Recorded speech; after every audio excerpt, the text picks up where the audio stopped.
Shalom saudara yang dikasihi Tuhan, mari kita tunduk kepala, kita mau berdoa. Bapa kami yang ada dalam surga, yang kami kenal di dalam nama Tuhan Yesus Kristus. Supaya setiap kami Tuhan Kau memberikan kekuatan, ketenangan, bahkan Tuhan Kau memberikan keselamatan kepada setiap kami. Supaya Engkau Tuhan menjadi juru selamat kami, bukan hanya menyelamatkan kami dari dunia ini menuju kepada kekekalan surga yang mulia, namun Kau menyelamatkan kami juga dari musuh-musuh, orang yang ingin berbuat jahat, dari bencana maupun dari orang-orang yang ingin mencelakai kami, dari sakit penyakit maupun Tuhan dari kuasa kegelapan. Engkau lindungi kami, Engkau bentengi kami di dalam nama Tuhan Yesus. Kami juga berdoa untuk mereka yang di dalam pergumulan, di dalam masalah persoalan tantangan, baik di dalam keluarga mereka, rumah tangga mereka, kesehatan mereka, kehidupan mereka, bisnis mereka, studi mereka, bahkan juga profesi dan keuangan mereka. Tuhan, hati mereka berikan damai sejahtera, berikan kekuatan, supaya mereka dipulihkan, supaya mereka tidak putus asa, dan mereka mendapatkan pengharapan yang baru, yang pasti datang daripada Tuhan. Sehingga mereka kembali mempunyai semangat yang baru, yang menyala-nyala. Di dalam nama Tuhan Yesus, yang sakit Tuhan juga sembuhkan dalam nama Yesus. Haleluya. Amin. Bacaan kita hari ini terdapat dalam kitab Mazmur, pasal 18 ayat 46 dan seterusnya. Tuhan hidup, terpujilah gunung batuku, dan mulialah Allah penyelamatku. Ini di sini kita melihat ada 3 hal yang paling penting kita mau renungkan. Pertama, Tuhan kita adalah Tuhan yang hidup. Artinya hidup itu berarti saudara bahwa Tuhan itu adalah Tuhan yang sesungguhnya, yang menciptakan langit dan bumi, yang menciptakan manusia, dan yang hidup. Banyak kita melihat Tuhan-Tuhan atau Allah-Allah lain yang ciptaan manusia atau bayangan atau pandangan manusia, ilusi manusia. Karena di dalam hati setiap orang, hati nuraninya itu sadar bahwa ada yang maha tinggi, maha kuasa dari dirinya sendiri. Sehingga kemudian mereka menciptakan yang namanya Allah-Allah. Mungkinkah itu benda-benda langit yang ada di langit atau mungkin yang ada di bumi. Oleh sebab itu di dalam firman-Nya mengatakan kepada umat-Nya, yaitu orang percaya, orang Kristen, bahwa Tuhan itu hidup.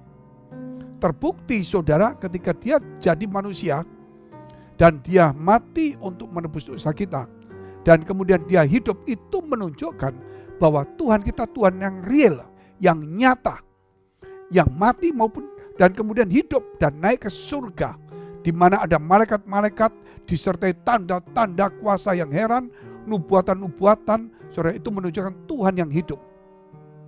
Seandainya kalau Tuhan tidak jadi manusia dan tidak mati, tidak hidup, maka kita punya satu ilusi saja.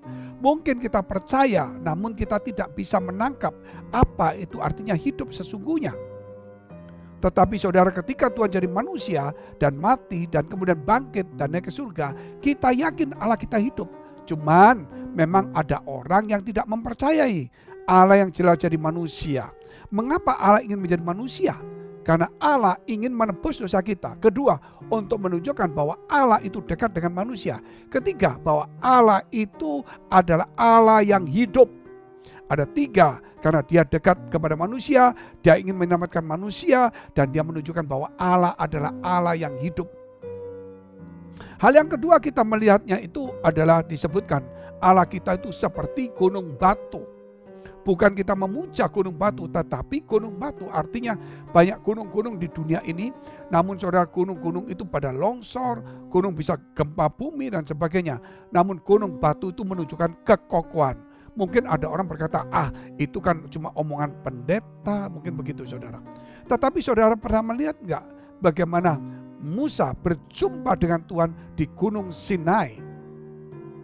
Sehingga baik orang yang percaya Kristen maupun yang dari keturunan Abraham yang lainnya, baik Ishak maupun Ismail, percaya kepada Musa yang berjumpa dengan Tuhan di Gunung Sinai. Itulah disebutkan Allah gunung batuku.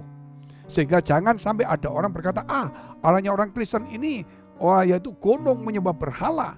Saudara, tidak.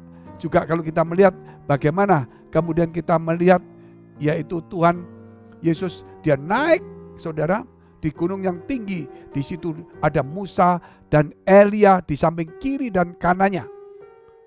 Itu menunjukkan bahwa dia adalah Tuhan, sehingga dia diapit oleh dua nabi yang besar. Itu menunjukkan bahwa Tuhan itu bukan manusia biasa. Dan yang ketiga kita melihat adalah dia adalah penyelamat kita. Penyelamat dalam arti apa? Bukan hanya dari kehidupan kita sekarang ini, yang di dalam kehidupan yang punya masalah, persoalan, tantangan, terus diselamatkan, tetapi hidup kekal. Dari dosa kita, dari dunia yang fana, itu menuju kepada kekekalan. Banyak orang berkata, kita mati hilang lenyap gak ada apa-apa. Saudara, kalau hilang lenyap gak ada apa-apa, dunia ini juga gak ada apa-apa sebenarnya. Tetapi tiba-tiba ada dunia, saya yakin saudara tidak akan lenyap. Tapi kita akan kembali kepada pencipta kita. Sebab itu dia penyelamat saudara. Penyelamat melalui iman kita percaya kepada dia. Dan kedua, dia penyelamat dari kehidupan kita. Apakah persoalan itu dalam sakit penyakit? Apakah kita dalam soal ekonomi? Dalam rumah tangga? Di dalam kesehatan kita? Atau mungkin dalam studi kita, profesi, keuangan kita? Atau dalam hati kita yang gak ada bahagia, damai sejahtera, atau perjodohan, atau anak, dan sebagainya. Ingatlah, dia penyelamat kita. Mari saudara datang kepada Tuhan untuk minta supaya diselamatkan dari pergumulan-pergumulan saudara. Karena dia bukan hanya disebutkan penyelamat, tetapi juru selamat. Kata juru selamat berarti ahli penyelamatan dalam segala hal. Kita lihat ayat selanjutnya. Allah yang telah mengadakan pembalasan bagiku, yang telah menaklukkan bangsa-bangsa ke bawah kuasaku. Ini ditulis oleh Daud, bagaimana Daud mengalami pergumulan. Namun Allah telah menyelamatkan, Allah telah menolong dia. Kemudian semua musuh-musuhnya itu takluk, dibuat takluk di bawah kaki daripada Daud. Yaitu di bawah kekuasaan Daud. Yakinlah semua persoalan saudara dan saya akan ditaruh di bawah kaki kita. Ketika kita menempatkan Tuhan sebagai juru selamat kita, penyelamat kita. Kita lihat ayat selanjutnya. Yang telah meluputkan aku daripada musuhku, kata Daud. Bahkan engkau Tuhan telah meninggikan aku, mengatasi mereka yang bangkit melawan aku. Engkau telah melepaskan aku dari orang yang melakukan kelaliman. Orang ingin mengancam Daud, menjatuhkan Daud. Itu Tuhan meluputkan. Bahkan Tuhan angkat Daud lebih daripada mereka. Luar biasa. Kalau saudara punya musuh, yang penting jangan memusuhi. Kalau saudara punya musuh, yang penting jangan saudara yang membuat permusuhan.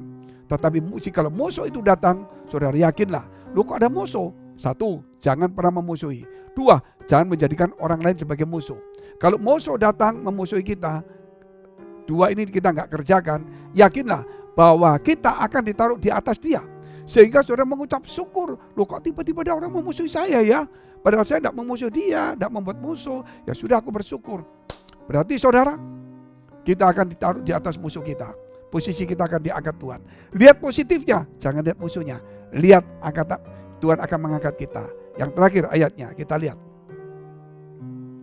Sebab itu aku mau menyanyikan syukur bagimu di antara bangsa-bangsa ya Tuhan. Dan aku mau menyanyikan mazmur bagi namamu. Itulah kenapa orang Kristen mengucap syukur dan bernyanyi. Karena dia yakin bahwa dia akan di atas semua musuhnya. Karena Tuhan juru selamat kita. Mari kita tunduk kepala kita berdoa. Terima kasih Tuhan, terima kasih. Ampuni segala dosa salah kami Tuhan. Sehingga yang sakit boleh disembuhkan, yang dalam pergumulan mendapatkan jalan keluar. Mari saudara, jika engkau dalam pergumulan masalah persoalan tantangan, dekapkan kedua tanganmu di dadamu. Jika engkau sakit, tumpangkan tanganmu bagian sakit. Yakinlah, Tuhan juru selamatmu. Engkau di atas, taruh di tempat tinggi di antara musuh-musuhmu. Demi nama Yesus, jadilah sembuh, jadilah pulih. Haleluya. Amin. Amin. Jika saudara masih membutuhkan pelayanan doa dan konseling, silakan hubungi nomor tertera. Tuhan Yesus memberkati.